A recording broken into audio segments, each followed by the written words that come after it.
Við erum alltaf að lenda í, ég sá það. Ok, ég ætla bara að tala strax.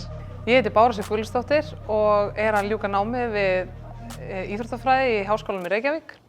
Ég byrjaði í íþróttafræði, þá var ég ekki búin að vera í skóla í mörg ár og mér fannst gríðarlega erfitt að taka þetta skref að bara stíga hérna inn og koma fyrsta daginn. En þegar ég kom inn þá sá ég að þetta var bara frábær skóli, frábæri kennarar, vel tekið á móti manni og kennararnir er einhvern veginn með þér í liði og getur alltaf haft samband og þetta er bara einn besta ákvörðun sem ég hef tekið er að skrá mig í íþróttafræði.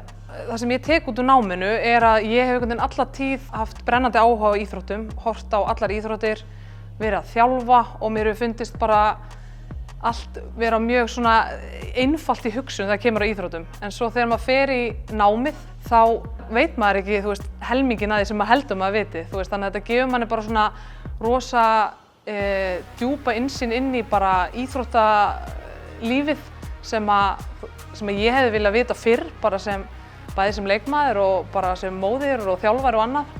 Í dag þá starfa ég sem knattspyrnuþjálfari hjá Selfoss og einnig sem íþróttakennari við grunnskólann í Stekkjarskóla á Selfossi. Ég mæli með íþróttafræði við Háskólann í Reykjavík þar sem aðstaðan er framúrskarandi og persónuleg þjónusta þar sem kennarar eru alltaf boðnir og búnir að aðstoða nemendur.